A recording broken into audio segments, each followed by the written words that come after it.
अगर अनुभव की बात करें तो ये यात्रा मेरे जीवन में बहुत पहले शुरू हो गई थी, क्योंकि मैं हमेशा से बाहर रहा हूं और मुझ में जमीन की एक तरह की समझ है। तो इसके साथ मेरा जुड़ाव बहुत लंबे समय से है। पर 1998 से इस पर काम शुरू हुआ था।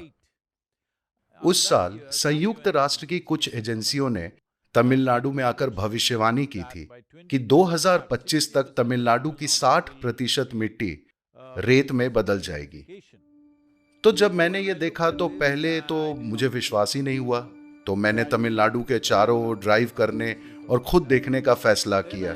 फिर मैंने देखा कि वो जो कह रहे थे वो गलत था, क्योंकि मेरे अनुभव में मुझे लगा कि ऐसा 2025 से पहले ही हो जाएगा, क्योंकि तमिलनाडु में 3 बारहमासी नदियां सूख चुकी थी। जब मैंने ये देखा तो मुझे लगा कि हमें कुछ करना होगा। तो उस समय पूरे तमिलनाडु की औसत हरियाली 16.5% थी। राष्ट्रीय स्तर पर आकांक्षा 33% की थी। तो मैंने कहा कि हमें इसे 33% तक लाना होगा। हमें क्या करना होगा? मैंने एक सरल सा हिसाब लगाया। तो मैंने हमारे वॉलंटियर्स के एक ग्रुप को बुलाया और कहा, हमें 14 करोड़ पेड़ लगाने होंगे। उन्होंने सोचा कि मैं पागल हो गया हूं। बोले, सदगुरु, 14 करोड़ पेड़ इतने कौन लगा सकता है? मैंने पूछा, हमारी आबादी कितनी है? उन्होंने कहा 62 मिलियन। देखिए, अगर हम सब एक पेड़ लगाएं और 2 साल तक उसकी देखभाल करके फिर एक और पेड़ लगाएं तो हो जाएगा। ये किया क्यों नहीं जा सकता है? सिर्फ इसलिए कि हम सब खा तो रहे हैं, पर हम सभी जमीन को ठीक करने को तैयार नहीं हैं। बात बस इतनी ही है। तो इसके आधार पर हमने प्रोजेक्ट ग्रीन हैंड्स नाम का एक आंदोलन शुरू किया, जिसमें लाखों लाख पेड़ लगाए गए, जो अब भी जारी है। और हमने 120,000 से ज्यादा किसानों को पेड़ों पर आधारित खेती से जोड़ा, जिससे हमने मिट्टी की क्वालिटी में और भोजन के पोषण मूल्यों में काफी सुधार देखा। और सबसे बढ़कर किसानों के लिए ये एक आर्थिक प्रक्रिया है, क्योंकि 7 से 8 सालों में उनकी कमाई 300 से 800% के बीच बढ़ रही है। जैसा कि ईशा ने समझाया था, पिछले 15 सालों से मैं अपने खेत में पेड़ लगा रहा हूँ। अब मेरा खेत पेड़ों पर आधारित कमाई पैदा करने वाला खेत बन गया है। जब मैंने अपनी मिट्टी का टेस्ट किया था, कार्बन की मात्रा पहले 0.5 थी, अब कार्बन की मात्रा बढ़कर 1.3 हो गई है।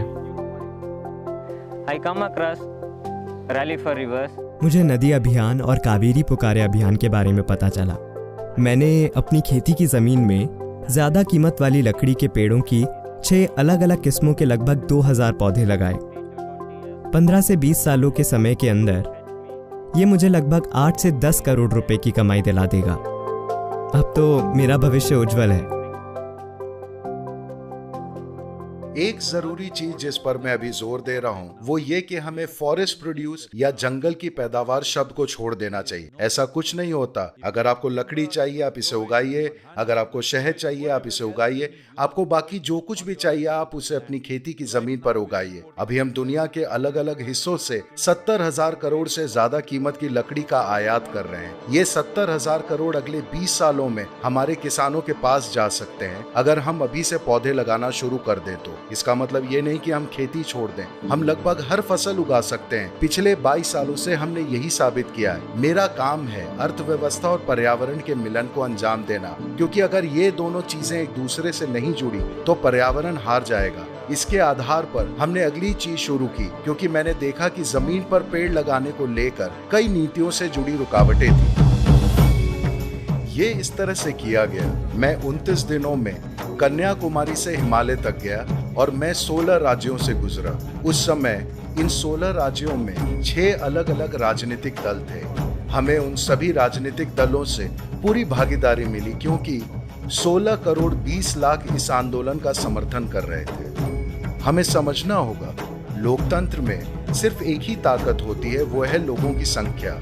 मैंने ये नीति दस्तावेज प्रधानमंत्री को शाम करीब 6:20 बजे दिया। अगले दिन 11 बजे से पहले, 11 बजे से ठीक पहले पीएमओ हमें फोन करता और कहता है एक विशेष सेल बनाया गया है और उनको एक सॉफ्ट कॉपी चाहिए। 3.5 महीने के भीतर नीति आयोग ने सभी 28 राज्यों के लिए एक नीतिगत सिफारिश बना दिया। मैंने तो आपके प्रयासों को खुद देखा है। नदियों की निर्मलता और अविरलता को आपने जिस प्रकार से बल दिया है, समर्पण भाव से काम किया है, what you have started as नदियों को पुनर्जीवित करने की आपकी जो पहल है वो एक बहुत ही महत्वपूर्ण पहल है। हमने पहले ही डीपीआर तैयार कर लिया है 13 नदियों के लिए, और मैं हमेशा मानता हूँ कि विचार आप जैसे लोगों से आता है। आपकी ताकत है विचार, हमारी ताकत है उसे आगे बढ़ाना। हम बिल्कुल यही काम कर रहे हैं। So that is the story of Rally for Rivers. तो ये नदी अभियान की कहानी है। हम जानते थे कि हमें एक बड़े पैमाने का सैंपल करके दिखाना होगा। यही कारण है कि हमने कावेरी पुकारे अभियान शुरू किया, क्योंकि मैं कावेरी के आसपास पला बड़ा हूँ। 50 साल पहले उसमें जितना पानी हुआ करता था, आज केवल 40% रह गया है। कावेरी पुकारे एक जारी प्रक्रिया है। कर्नाटक में 9 जिले हैं जो कावेरी बेसिन को कवर करते हैं। हम इन 9 जिलों में ही काम कर रहे थे, और अगस्त सितंबर के महीने में हमारे पास हमारे स्वयं सेवकों ने भीतर जाकर लगभग 6 हफ्ते के समय में 1800 आयोजन किए, 1800 पंचायतों में। इसे देखकर अब कर्नाटक सरकार ने गए 2 हफ्ते के दौरान हमें 31 जिलों में इसे लागू करने के लिए एक आमंत्रण भेजा, यानी कर्नाटक के सभी जिले यूएनसीसीडी कावेरी कॉलिंग की सफलता को देखते हुए अब कावेरी पुकारे को ट्रॉपिकल दुनिया में एक आदर्श परियोजना के रूप में पेश कर रही है।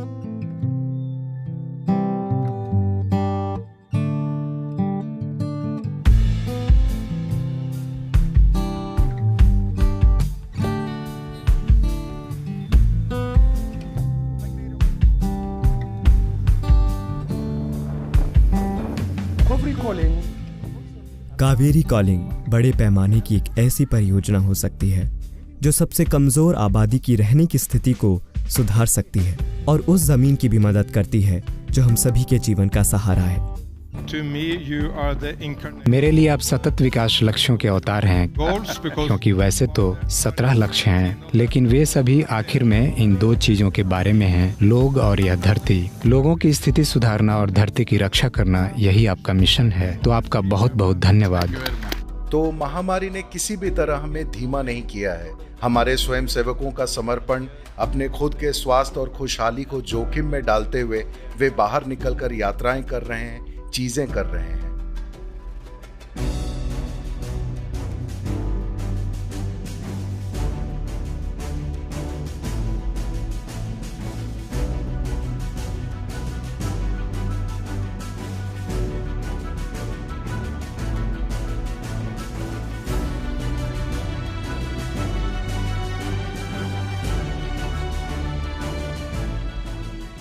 हमें इसे समझने की जरूरत है। कावेरी पुकारे हमारी अपनी बस कोई काल्पनिक परियोजना नहीं है। ये दुनिया के लिए बहुत महत्वपूर्ण है ये साबित करना कि जिस मिट्टी की क्वालिटी खराब हो गई है उसे योजना और रणनीति की मदद से फिर से ठीक करना संभव है। तो हर कोई इसका हिस्सा बने और आइए इसे संभव बनाएं। ये धरती पर हमारा समय है। हमें लोगों की एक पीढ़ी के रूप में ये दिखाना होगा कि हम पॉजिटिव चीजें कर सकते हैं।